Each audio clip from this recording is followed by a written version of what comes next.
bitches! We did it? Hey, Marker is living this movie like The most unlikely of seasons. Season 6. Yeah, season 6. It's unbelievable. Scene 15. Rolling. Cool cut. Look at him. We'd hung on for dear life for 5 seasons on NBC, and then they, of course, canceled us, and it was devastating. I think in our brains we sort of moved on. You know, that's probably the closest you came to sort of thinking about closure. Months went by, and I heard rumors about other places, and those things fell apart, and then at the very last second, on the final day of our contracts, we found out that we were going to Yahoo. I'm at it! Yahoo bought the show as it was and said, make more of that, and only wanted to talk about marketing and promotion. They didn't have anything they wanted to fix about the show. You guys do know that we're a bunch of, like, kids at a community college playing paintball, right? That's what we do. I'm smart, and you better believe. I worked so much harder on season 6 for no real practical reason. Like, all I did was slow everything down with my fear that I was going to do it wrong. And I didn't have anybody saying, you've got to get your shit together, hurry up. Like, I just had Yahoo going like, hey, I guess this is your process. But my process was like, oh my God, I'm going to fail. We have to make the script perfect. Okay, now the script's late. Now you're just handing it to people an hour before they shoot it, which I think, you know, that compromised everybody on set. You're kind of finding out what's going on as the characters are. There were a lot of teleprompters. There was a lot of being handed a scene immediately before you start shooting it and learning the lines as you're shooting it. What pages do we have? Oh yeah, 12. Yeah, 12. Okay. Scene 12 is... Oh, scene coming in. Scene 12 is very similar to what it is. There's just the first 4 lines, the first 3 lines of dialogue are different. Yeah, wait. Now we got the new ones. Everybody take a... The double blues, yeah. Double blues on your phones, ladies and gentlemen. All right, here we go. Here. Everybody got lines on their cell phones? Yep. And Mine says loading. Oh, here. Loading. I didn't even get a loading yet. All right. Okay, here we go. I got it. Anytime we walked in to a set that had just been written, and it would be an immaculate, incredible set that people put together in a 24-hour period overnight, that's pretty extraordinary. That's Denise Pizzini and her whole team. Every single department head was not only the best at what they did, but they had been baptized by this show, you know. It was just like, it's been run through the ringer. So they were already great at what they did, but also they became great at doing what they did in a nightmare scenario. This is made from This is a hula hoop? hula hoop and a shower curtain. That we just we backed with, we put some contact paper, shelf paper, and then with the letters on here. And just brought it up what with episode is this from? Yes, what episode? Season one. STD Fair. This show's crazy. It's its own crazy. And you gotta just give into it. Showtime. It's hard to complain about when you're like, oh my gosh, I had to work so many hours yesterday. But I was dressed up as Jamie Lee Curtis. How could that be bad? I just remember those moments where you're there late in the morning and, you know, you can barely keep your eyes open, but it's really about the people you're with. We would all hit a brink of exhaustion or frustration or delirium, and somebody would just make you laugh so hard that you just felt like you could keep going and going. A typical week is us making each other laugh, sitting around the table until somebody yells at us to be quiet or leave the room. Actors! Do it! I'm very proud of the end result on screen because it successfully moved a very kind of manicured 22-minute network sitcom that was very much sort of representative of the old world, and just we got to watch it walk through a curtain into the new world and see what, you know, these mutations happen. Abusively cynical one-liner dismissing everything you just said. Absurd reaction. It made it feel like there was a reason for there to be a season 6. It wasn't just like, oh, let's rescue this show and put it on the internet. It was like the show changed and it grew gills and it had little flippers and it was interesting. Can we put a pin in the B story and focus on the A story? I don't trust these stories. Never have, never will. I had a setup about a story that was so placeholder, the punchline came 5 words early. Because our episodes on the whole are so unique, every single episode that Dan and our amazing writers and directors and crew and everybody put together, they craft these beautiful little films every week. And so because of that, every episode I feel like we're starting over. We're starting something new. Into montage, and the scene seems to come Saturday morning. All right, okay. All right, so I was thinking like, Let's not go around Joel, this. you'll just be like standing kind of like right where you sit, and then Alex will be like, you'll come in a little bit into the door, and then let's have like the game kind of, half circle around. It'll be Joel on one side, the gang on the other. See how that works? That'll be easy to shoot. Jeff is going through in season 6 what I am going through while writing season 6, which is, well, I know one thing for sure. If there's a Greendale to be at, I'll always have to be at it. But the other thing I know is that superstars like Alison Brie and Gillian Jacobs and Danny Pudi you cannot keep them here. So what does that really mean? And how do you prepare for letting go? Are you coming back, Elroy? I think so. Probably. Maybe. Have a great summer. People come and go, and I think that's true to the premise of the show, which is a college where people graduate and new students come in. And so I like that we have an open door policy. Okay, I'll just have a seat and... No! Our friend used to sit there. She spun off. I'm sorry. What about here? Yeah, I guess that's okay. I got a call saying Dan Harmon wants to know if you want to join Community for season 6. And I said, yeah, I do. I would love to. I mean, because they're at the top of their game, comedically. You guys know what I think everybody should do? As a humble outsider that came in and nailed it?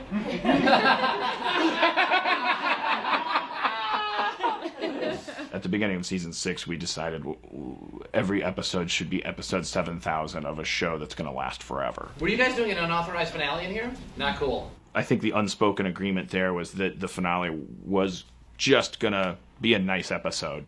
I think we were in denial there. 6 years, guys. Nipple dippers! Nipple dippers! We've all seen the shows that have actually, like, stuck the landing and kind of ended the show. St. Elsewhere destroyed the hospital and revealed it was all in a snow globe. Newhart woke up from a dream in his old previous Newhart show. I remember desperately wanting to watch the series finale of Full House, which my mother would not let me watch, which I was very upset by. I really loved, actually, The Office finale. Monica had babies. I loved how Mad Men ended. Anna Faris came in. Cheers was very simple, just Sam back at the bar by himself closing. I only watch comedy finales that I'm in. I liked the Sopranos finale, even though I thought my cable went out like everyone else. The Mary Tyler Moore one, where they're in the newsroom, they were in a hug, and then they all moved as a group to get the tissue box.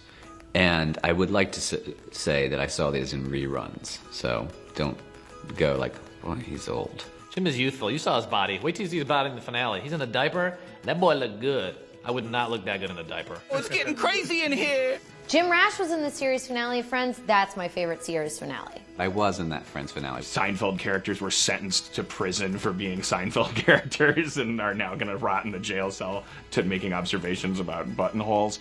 I didn't think that this was the kind of show that should have that kind of ending.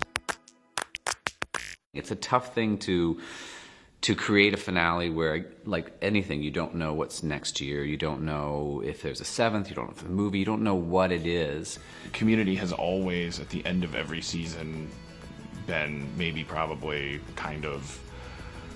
it's always been on the bubble every single episode. I think that is probably the healthiest thing because that's what TV writers should be always aware of. I think they shouldn't get comfortable. They should feel like they're lucky to go to work every day, and they should write every episode as if it might be the last one they write. And you are just making pizza for people. It's not supposed to be nutritious. It's not chicken soup for the soul. It's pizza. It's comforting and it's doughy and it's not the only thing you should be eating.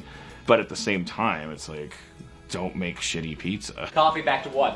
Coffee back to one. Coffee, back one. In the journey of our show, this is another thing about coming up to the finale.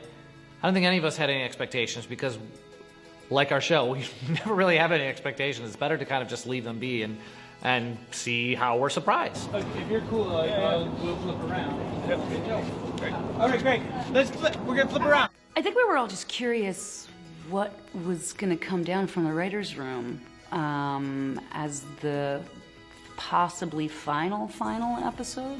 Hey, Joel, Danny take a can big be step to to your his right. And Danny?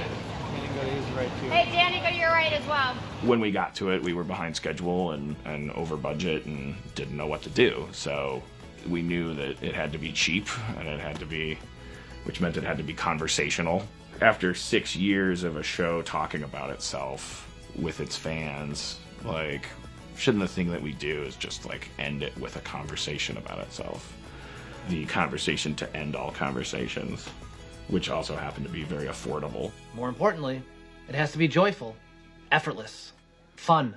It was somewhat dealing with a future, but that the future, which I thought was creative, was really their pitches for what the future might hold. 6 years.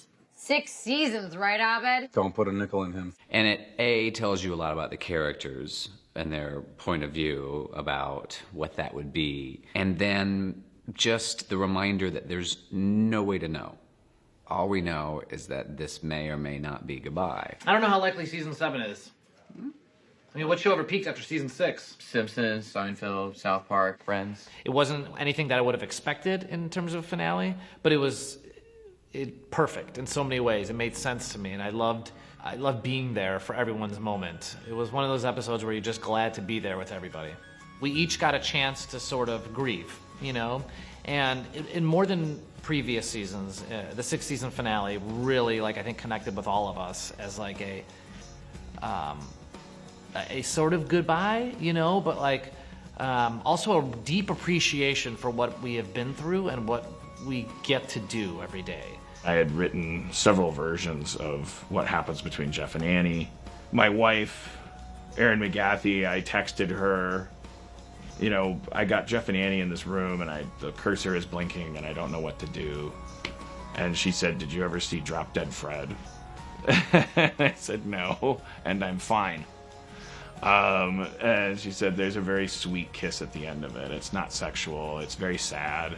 She has to kiss him goodbye." I thought, that sounds right. And now, a non-sexual yet intensely romantic kiss. Great. And to be continued.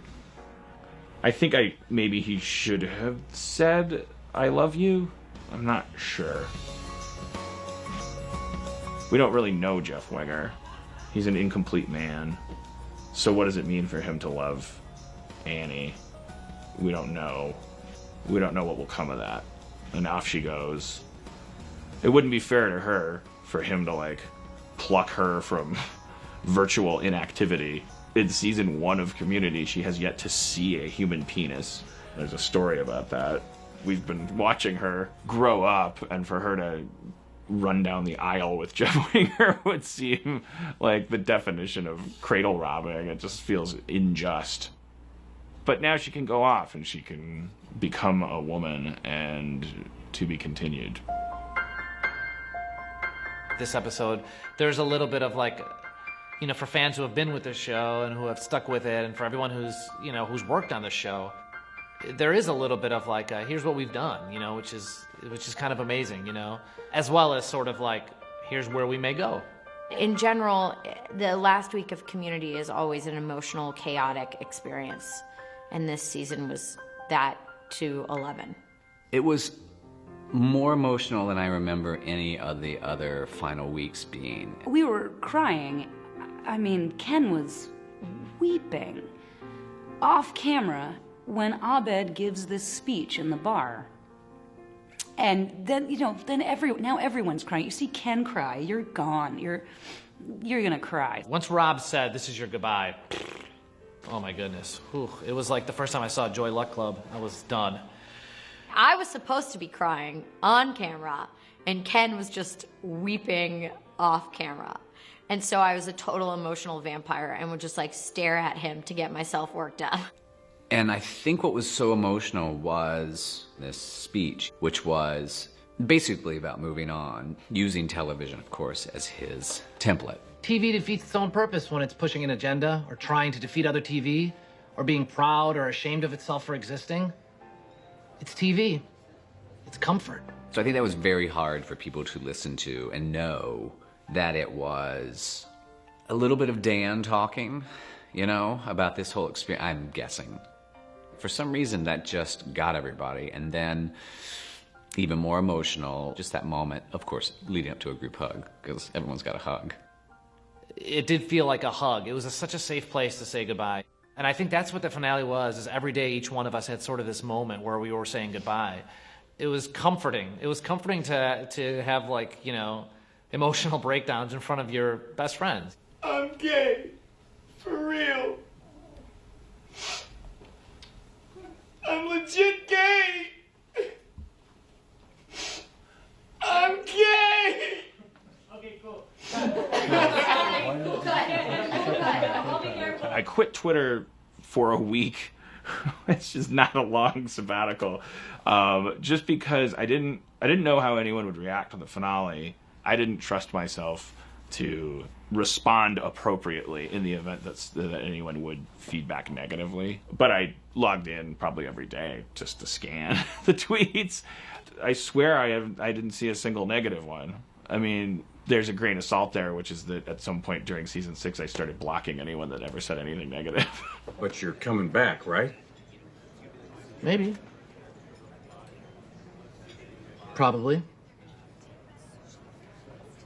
Maybe. I think that fans feel very protective of the show, and I think it feels like a secret among fans because it has such relative low awareness in the general public, despite the fact that we've been on for 6 seasons. I always knew my mom was going to be watching At Home in Chicago, but it's a shocker that we've gotten here this far, and it's because of the fans. It's really because of everyone who's latched on this show and embraced it in a way that they've felt understood or they connected to it, and it's a weird show, and I'm so happy that we got to share our weird world with you.